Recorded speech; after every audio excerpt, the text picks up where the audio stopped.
नमस्कार साथियों, आज कुछ समय के पश्चात मैं फिर से हाजिर हुआ हूं प्रोफेसर गौरव वल्लभ की बात तथ्यों के साथ का चौथा संस्करण लेकर। साथियों, आज का मुद्दा जो रिजर्व बैंक ऑफ इंडिया ने अपनी by monthly monetary policy committee की मीटिंग खत्म होने के पश्चात जो प्रेस वार्ता की और उसमें हमारे सामने क्या चीजें निकल कर आई, उसके बारे में मैं विस्तार से आज के वीडियो में चर्चा करूंगा। साथियों, आज जो मॉनेटरी पॉलिसी कमेटी की मीटिंग का समापन हुआ, इसमें तीन बड़ी बातें हम सबके लिए सामने आई है।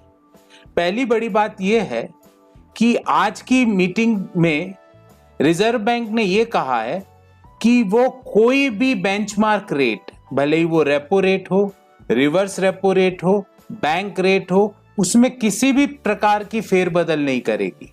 रिवर्स रेपो और रेपो वो रेट है जिससे रिजर्व बैंक ऑफ इंडिया जिस रेट पर बैंक्स को पैसा देती है, और रिवर्स रेपो वो रेट है जिससे रिजर्व बैंक ऑफ इंडिया बैंकों से बोरो करती है। तो रिजर्व बैंक ऑफ इंडिया ने इन दोनों रेट्स में कोई फेरबदल नहीं करी है। रेपो रेट आज भी 4% है और रिवर्स रेपो रेट आज भी 3.35%, एग्जैक्टली सेम जो पहले रखी थी वही आज है। साथियों, इसका क्या मतलब है? इसका बहुत बड़ा मतलब है। इसका मतलब यह है कि जो मार्च और मई 2020 में रेपो रेट में कमी की थी रिजर्व बैंक ऑफ इंडिया ने, आपको याद होगा, और कुल कमी मार्च और मई की हम दोनों को जोड़ लें तो कुल कमी लगभग 1.15% की थी। और रिजर्व बैंक ने क्यों की थी? क्योंकि रिजर्व बैंक ऑफ इंडिया का मानना था कि अगर रेपो रेट कम होगी तो बैंक जिस दर पे हम लोगों को कर्ज देते हैं, उद्योगों को कर्ज देते हैं, वो रेट भी कम होगी। निश्चित रूप से बैंकों की जो इंटरेस्ट रेट है क्रेडिट की, उसमें कमी आई। पर रिजर्व बैंक ने क्या पाया? ये पाया कि मार्केट में क्रेडिट की डिमांड ही नहीं है। क्रेडिट की ग्रोथ मात्र 6% हो रही है, जो पिछले 6 दशक 60 साल की न्यूनतम क्रेडिट ग्रोथ रेट है। तो रिजर्व बैंक ने मान लिया आज की बैठक में कि रेपो रेट की कमी से सस्ते कर्ज देकर इकोनॉमी को रिवाइव नहीं किया जा सकता। और दूसरी एक और बड़ी बात मानी है, रिजर्व बैंक ने अप्रत्यक्ष रूप से मान लिया कि जो 20 लाख करोड़ का पैकेज था इकोनॉमी को रिवाइव करने के लिए, उस पैकेज का 1% भी पॉजिटिव इंपैक्ट इकोनॉमी पे नहीं आया। क्योंकि हम शुरू से कह रहे थे कि उस पैकेज में एक बड़ा भाग कर्ज के रूप में खुराक दी जा रही है, लोन के रूप में। लोन की डिमांड ही नहीं है मार्केट में, क्रेडिट ग्रोथ हो ही नहीं रहा है। तो वो जो पैकेज से जो लोन लेने के लिए लोगों को उत्साहित किया जा रहा था, उससे इकोनॉमी को कुछ फायदा नहीं हुआ। ऐसा मैं क्यों बोल रहा हूं?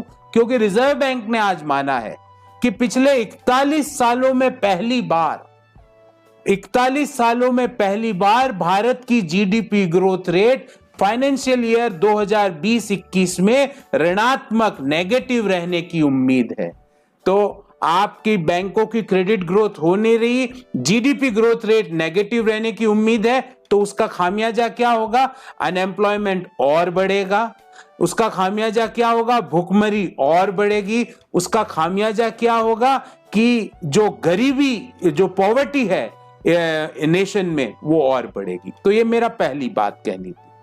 दूसरी बात साथियों, आपको याद होगा कि पिछली जो 2 by monthly monetary policy committee की जो बैठक हुई, उसके बाद रिजर्व बैंक ऑफ इंडिया ने 31 अगस्त तक का मॉरेटोरियम दिया था ईएमआई पेमेंट्स के लिए।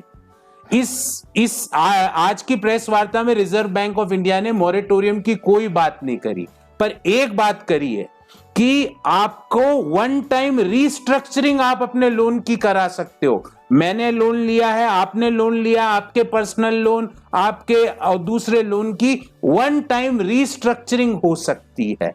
तुम निश्चित रूप से, अप्रत्यक्ष रूप से रिजर्व बैंक ने यह कह दिया है कि आप अब 31 अगस्त से ज्यादा मॉरेटोरियम की अगर उम्मीद कर रहे हैं तो वो गलत है, अप्रत्यक्ष रूप से, क्योंकि उन्होंने मॉरेटोरियम के बारे में कुछ नहीं कहा, पर रीस्ट्रक्चरिंग ऑफ पर्सनल लोन्स की उन्होंने एक विंडो ओपन की है। इससे साफ ये झलकता है कि मॉरेटोरियम 31 अगस्त के आगे नहीं बढ़ेगा।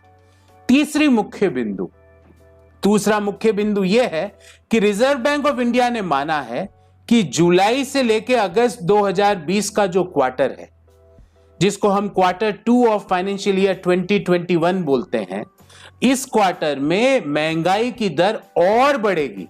आपको मैं ध्यान दिलाना चाहता हूं कि आज ही की प्रेस वार्ता में रिजर्व बैंक के गवर्नर ने कहा कि इन्फ्लेशन इज ऑलरेडी एट 6.09% और रिजर्व बैंक की जो विंडो है इन्फ्लेशन की वो 3 से 6% की है, तो वो उस विंडो के ऑलरेडी बाहर है और ये 6.09% जून 2020 का इन्फ्लेशन है। और जुलाई से लेके सितंबर का जो क्वार्टर है उसमें इन्फ्लेशन और बढ़ने की उम्मीद है। तो इन्फ्लेशन आने वाले समय पे और बढ़ने वाला है, जीडीपी ग्रोथ रेट नेगेटिव रहने वाली है, बेरोजगारी की दर बढ़ने वाली है, पॉवर्टी की दर बढ़ने वाली है, भुखमरी की दर बढ़ने वाली है और 20 लाख करोड़ का इकोनॉमी पर कोई इंपैक्ट नहीं हुआ है और सस्ते कर्ज देने के बावजूद बैंकों में क्रेडिट ग्रोथ नहीं हो पा रही है। ये पूरा एसेंस दिया रिजर्व बैंक ऑफ इंडिया ने और ये भी माना है ये सब इसलिए हो रहा है क्योंकि इकोनॉमी में डिमांड जनरेट नहीं हो पा रही है, नई मांग का सृजन नहीं हो पा रहा है। और एक वक्तव्य में तो रिजर्व बैंक ऑफ इंडिया ने यह भी कहा है कि जुलाई में जिस तरह से कोरोना के केस देश में बढ़े हैं, early signs of recovery of economy के कुछ नहीं दिखाई दे रहे। रिजर्व बैंक ने कहा है कि बहुत जल्दी इकोनॉमी रिवाइव भी नहीं होने वाली है। सो इन्फ्लेशन अप, जीडीपी नेगेटिव और ये बहुत जल्दी बदलने भी नहीं माना वाला है क्योंकि रिजर्व बैंक ने स्वयं ने माना है कि early signs from revival diminished in July 2020 because of the corona cases. तो अब इस परिस्थिति में आप सबके सामने एक प्रश्न जरूर होगा कि सर इन सब का सॉल्यूशन क्या है नई मांग की सृजन का।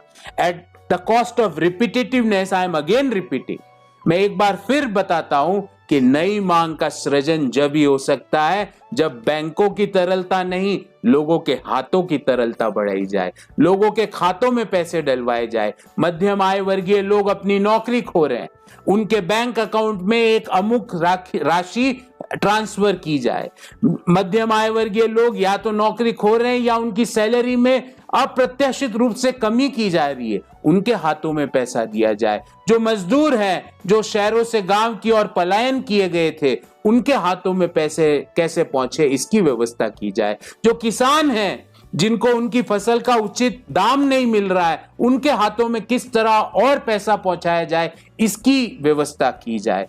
क्योंकि direct benefit, direct cash transfer जो लोगों के खातों में अगर करेंगे उसी से नए मांग का सृजन होगा। नई मांग नई खपत को बढ़ाएगी, नया खपत नए एम्प्लॉयमेंट अपॉर्चुनिटीज को बढ़ाएगा, जिससे कि हम इस विशियस साइकिल क्या विशियस साइकिल है, high inflation, negative GDP growth rate, इस विशियस साइकिल से निकलने के लिए हमें लोगों के हाथ में पैसे ट्रांसफर करने पड़ेंगे।